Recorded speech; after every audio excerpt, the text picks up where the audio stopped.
Teach Your Children, written and recorded in 1970 by Crosby, Stills, and Nash, brings back memories of my childhood. The song was a reflection of the times, a nation divided by an unpopular war, a civil rights movement, and the acceptance of diversity and the rejection of institutional values. I was too young to know anything about all of that. I was just a kid, listening on the radio, singing along because I could get away with saying certain words I was not supposed to say whenever that song aired. I more fully understand now what they were singing about back then. And I have my dad to thank for helping me be curious about the world and for teaching me well.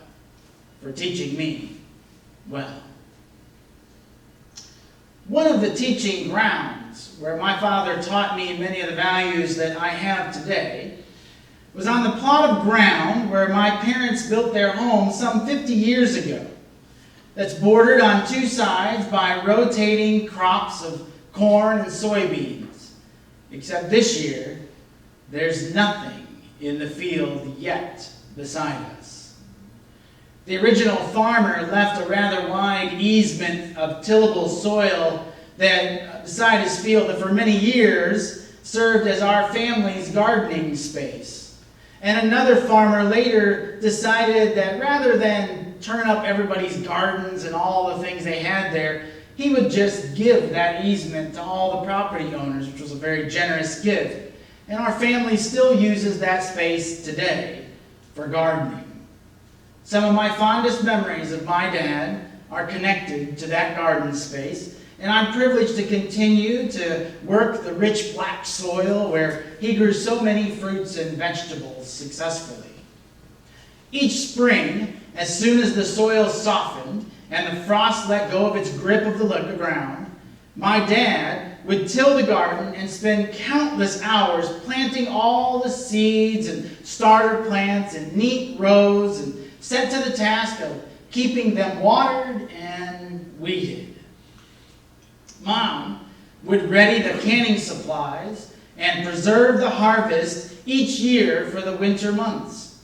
Quart jars with pictures of harvest embossed on the glass, full of tomatoes, green beans, carrots, pickled beets, and more, would line the shelves in the basement by the time the cooler weather of fall or winter would roll around.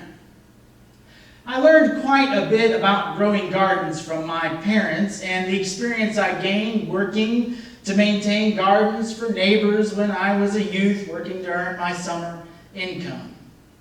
I've turned my share of soil, planted, watered, and yes, pulled more weeds than I care to ever remember.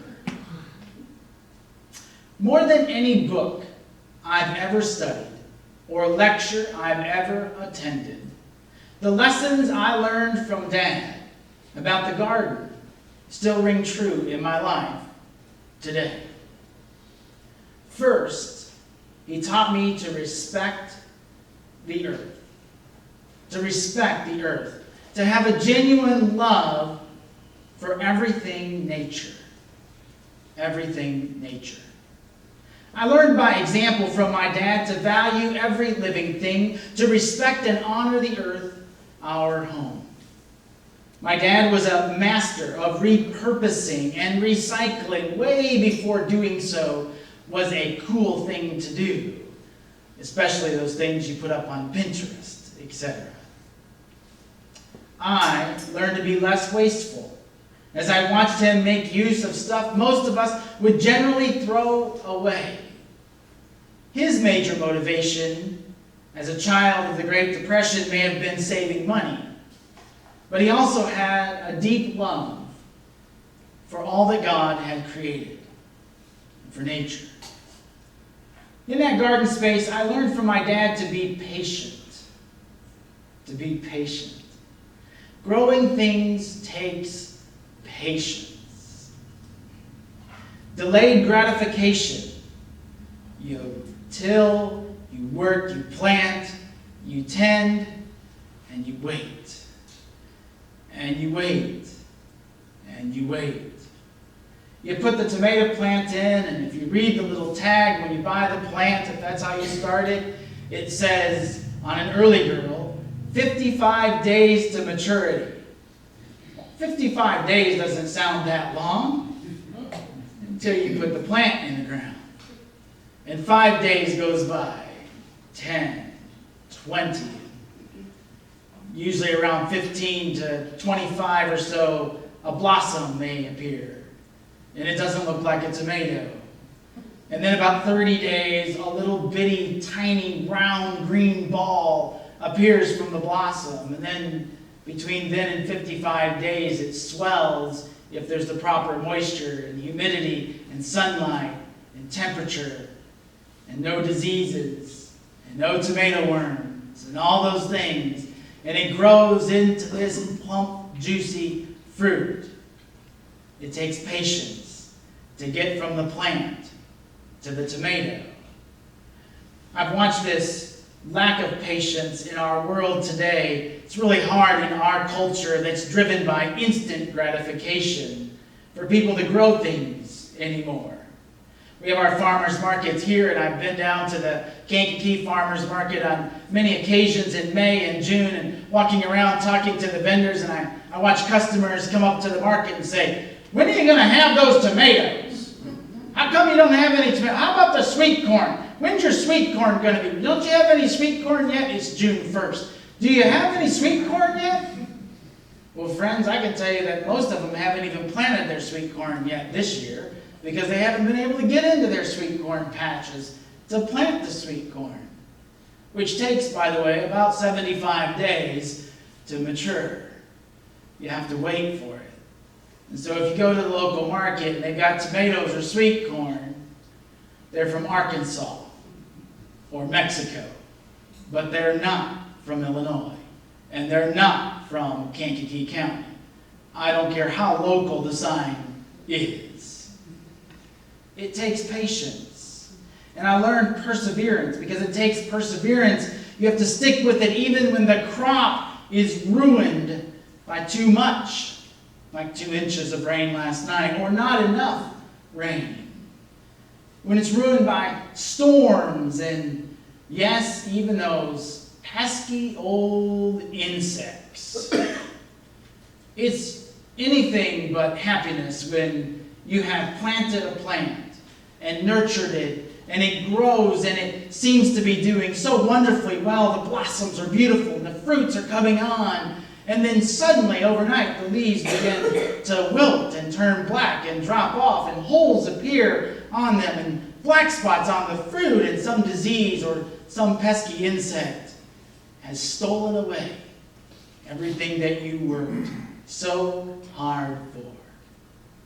I told the early service I just had this experience last week. Last weekend I was out at Osterhof's and picked up a muskmelon plant. I hadn't seen a muskmelon plant at a produce stand in years. And I picked up a muskmelon plant. I love muskmelon. It's a cantaloupe, real loby, big loby cantaloupe that grows pretty well in these parts. And I cleared a little space last weekend. I planted that muskmelon plant, and I'm hopeful that it's going to turn out well. By midweek, it was drooping a little bit, but plants go into shock a lot of time when you transplant them. So you just give them a little love, and you tell them they're going to be okay, and usually they turn out okay. And Friday morning, I went out, and you couldn't tell I'd ever put a muskmelon plant in the ground. There was nothing there.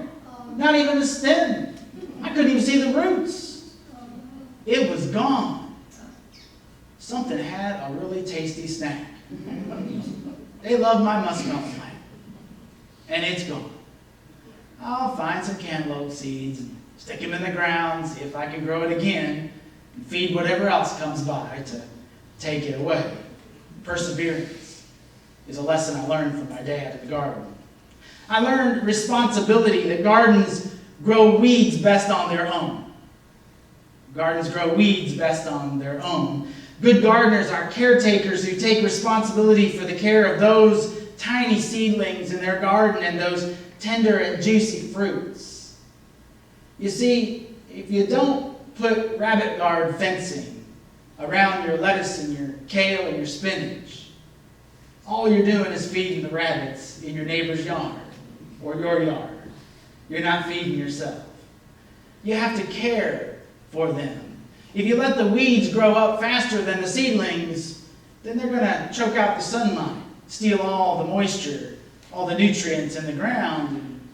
Well, your okra is not going to develop the way you would like it to.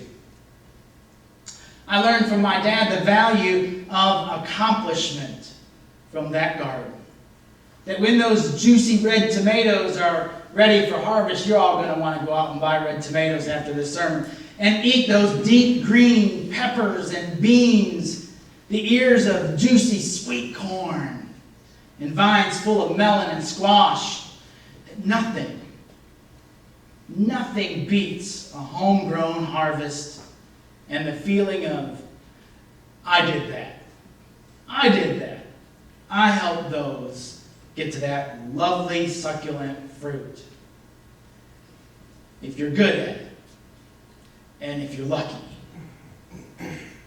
So many important life lessons that I have had an impact on my entire life, in and out of the garden. Lessons I hope that I have sowed in return into my boys as well. And the most important lesson my dad taught was to teach my own children how to grow those very values in their lives. As adults, they may choose to never plant a garden, and that's okay. That's okay. But they know how. And they know about patience. And they know about perseverance. And they know about responsibility. And they know about accomplishment because of the work and the experience and sharing that we've done together in that garden. This story, nestled in the middle of Luke's account of Jesus' life and ministry, the parable of the sower, uses imagery most of his contemporaries would have understood and likely have experienced in their own life. And it's found in all three of what we call the synoptic gospels. That's just gospels that share the same sources, Matthew, Mark, and Luke. And in this case, the tales told and passed along through the early decades following the crucifixion and resurrection of Jesus that were compiled and put together by three different authors to create those Gospels. It's important, I think, for us to remember that in the first century, reports or stories were not immediately or even soon distributed. There was no media around to do that.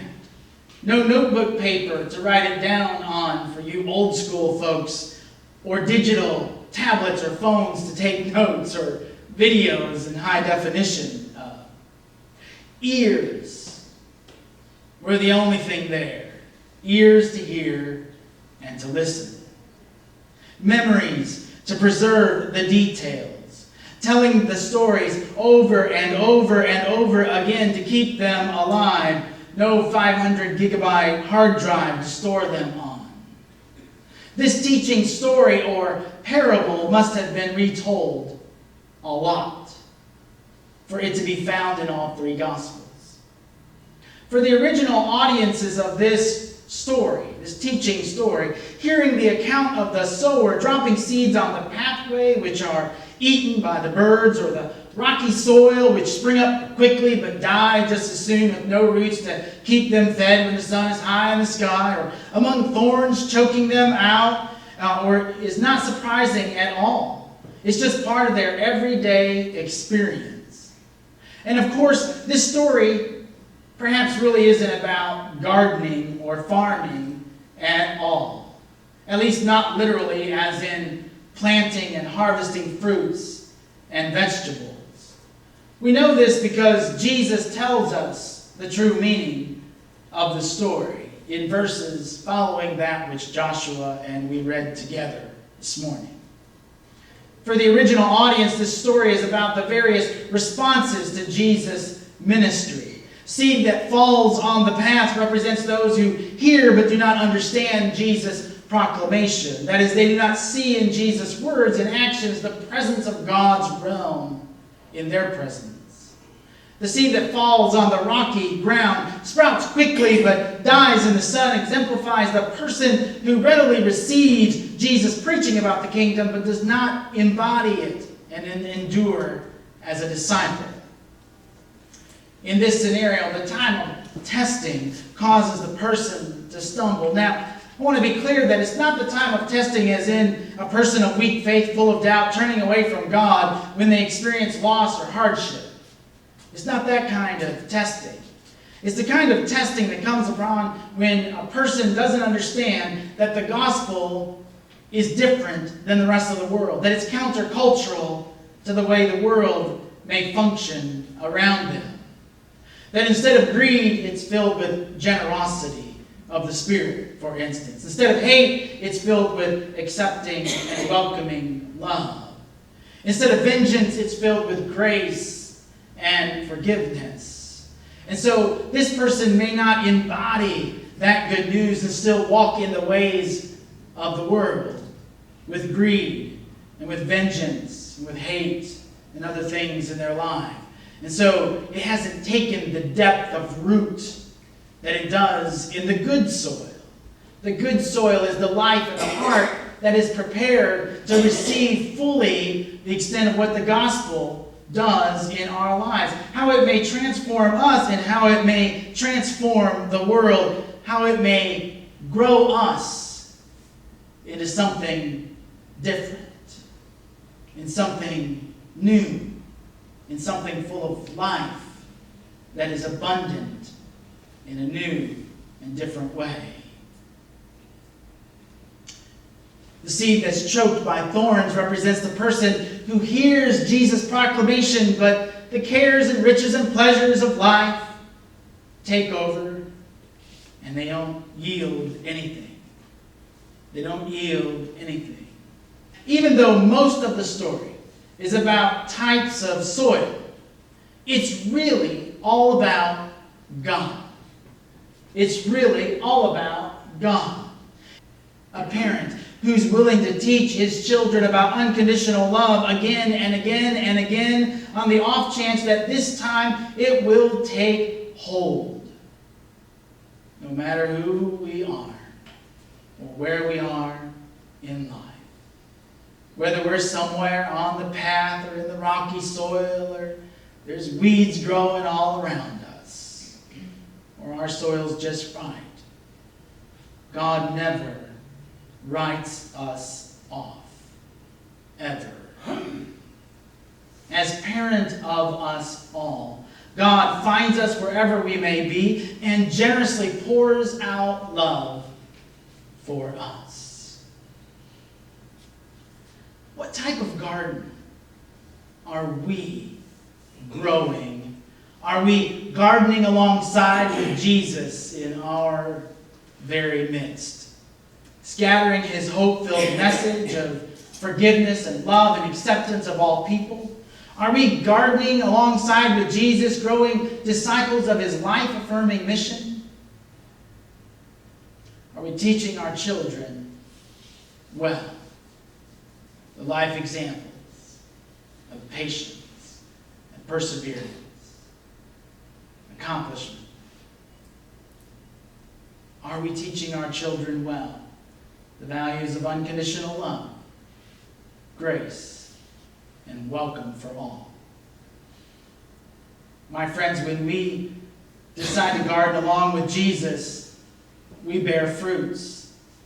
We bear wonderful fruits and yields. We bless lives and we grow disciples for Jesus Christ. Let anyone with ears listen